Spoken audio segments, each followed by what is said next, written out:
Democracy depends on a free press. Please support our independent journalism at democracynow.org/give. As we've reported, on Friday, these agents arrested the mayor of Newark, Ras Baraka, on trespassing charges after he joined a congressional delegation to inspect a privately run immigration jail in Newark.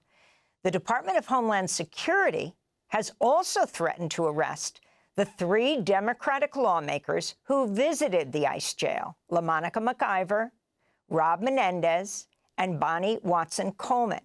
They accuse them of assaulting ICE officers.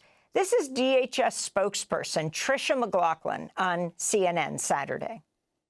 There will likely be more arrests coming. We actually have body camera footage of some of these members of Congress assaulting our ICE enforcement officers, including body slamming a female ICE officer. So we will be showing that to viewers very shortly. You say a video of members of Congress body slamming ICE That's correct. officials? That's correct, sir. It's disgusting. Okay, and so if you have that video, are you suggesting that members of Congress will be arrested who were there yesterday? This is an ongoing investigation, and that is definitely on the table. Those arrests could apparently come at any time. Congressmember Bonnie Watson Coleman denied McLaughlin's allegations, writing, "The notion that I or any of my colleagues body-slammed armed federal officers is absurd. DHS is lying because they know their agents were out of line," she wrote.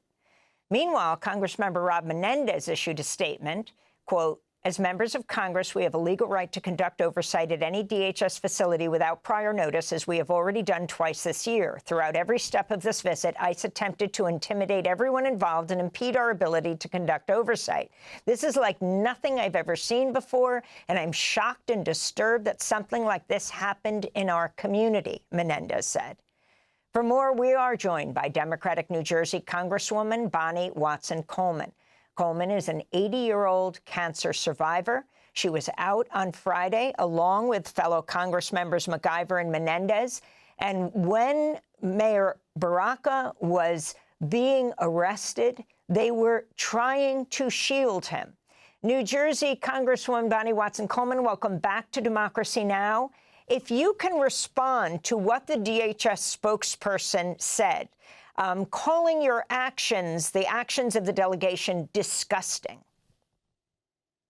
Thank you very much for having me. We were there for reasons that are permitted under law to conduct this inspection or oversight inspection of the facility.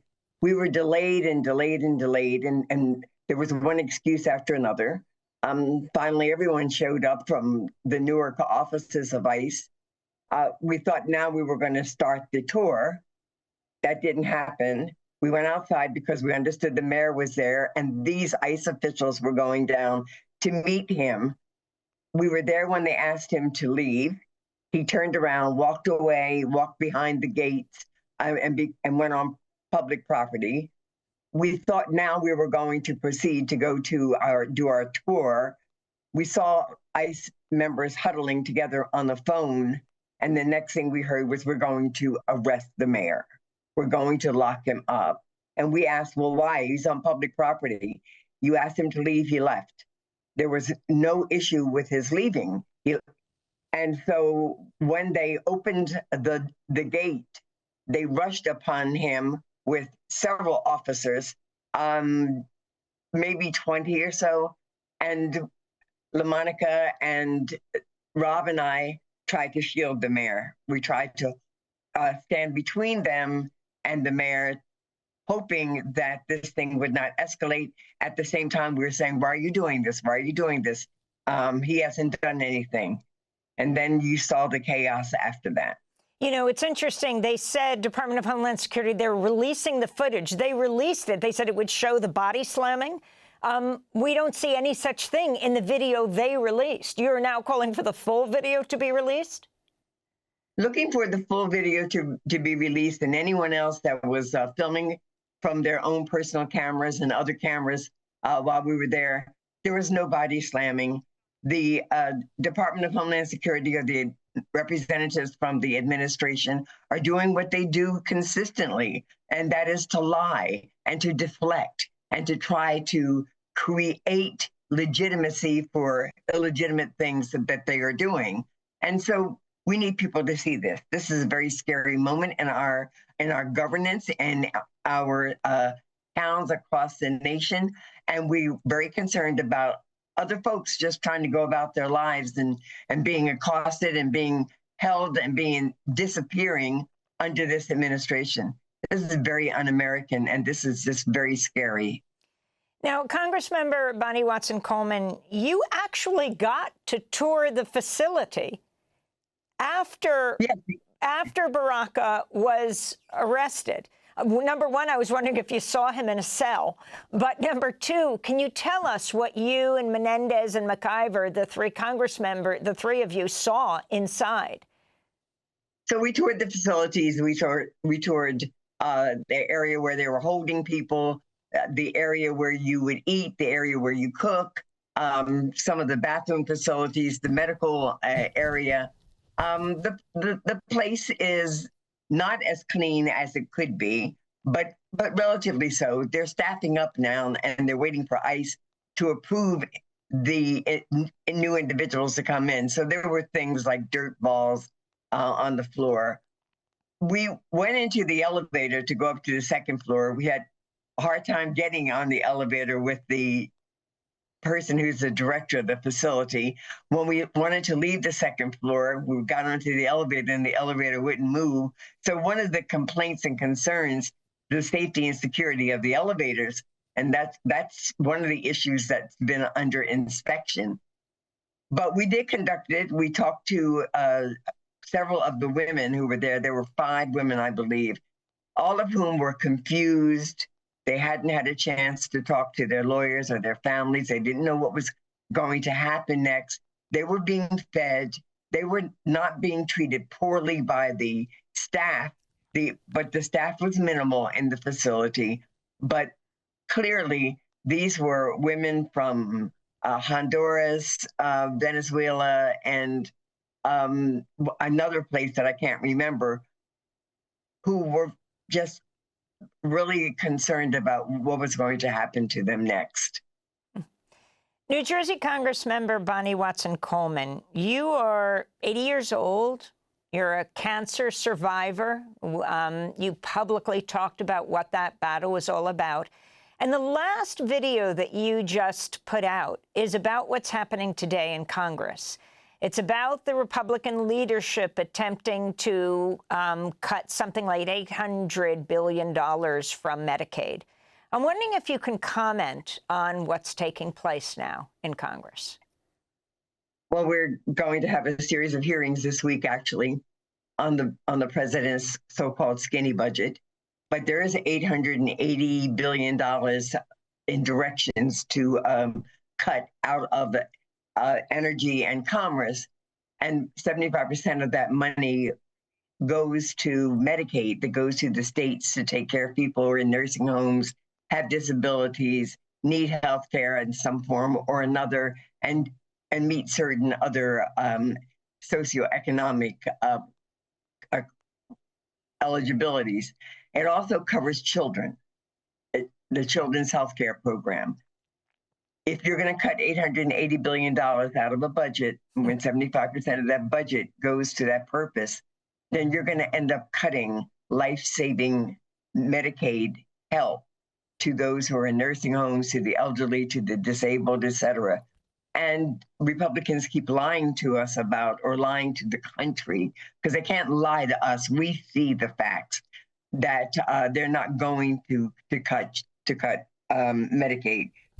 But if they find money anywhere, it's going to be as a result of cutting very vulnerable programs, from healthcare to education to food nutrition programs to housing programs to public education, so that they can find billions of dollars to give to wealthy donors, wealthy businesses, and wealthy people who've been very supportive of this administration, including the owners of the Delaney Hall, who are a major contributor to Donald Trump.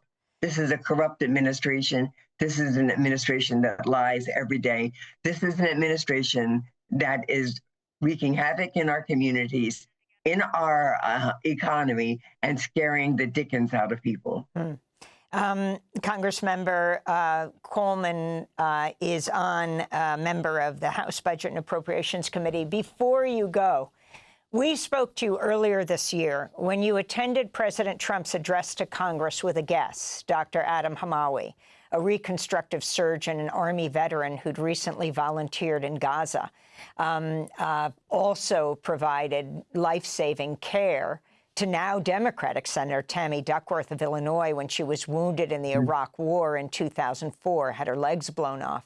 President Trump didn't address the devastation in Gaza during his address, but promised to bring peace and prosperity to the region. In a moment, we're going to go to a Palestinian accidental war correspondent from Gaza, suffered from malnutrition. Ireland just gave him a scholarship. We'll speak to him in Dublin.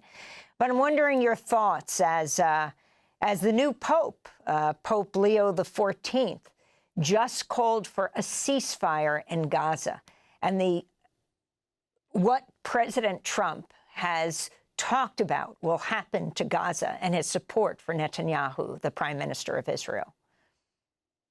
Well, let me say that if the president gets his way with Gaza, it'll become some high-level spa for people to come, and it will displace all of the people who have a right to live there.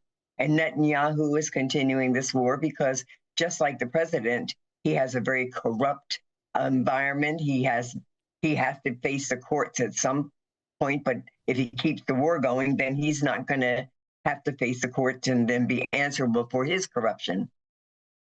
We need to understand the inhumane conditions in Gaza. We need to understand that there needs to be a ceasefire. There needs to be a rebuilding. There needs to be the opportunity for Palestinians and Israelis to live side by side in safety, security, and prosperity. And we need to teach the younger generations of Palestinians and Israelis not to hate one another because they look different or because they pray differently. It is inhumane what we've seen with the devastation of Gaza. 75 to 80% of the infrastructure is gone. Dr. Hamawi has lost colleagues that he worked with in the hospitals who are trying to bring healthcare and life safety services to those people under these conditions. He is an amazing human being. We must end this war. The United States of America cannot continue to weaponize Israel against Gaza. We need to bring the hostages home. Of course, we need to eliminate the threat of Hamas, but we need to do that without trying to displace all of the Palestinians, the innocent children, elderly people, men and women who simply want to live in peace and have prosperity. Democracy Now! Is funded by viewers like you. Please give today at democracynow.org/give.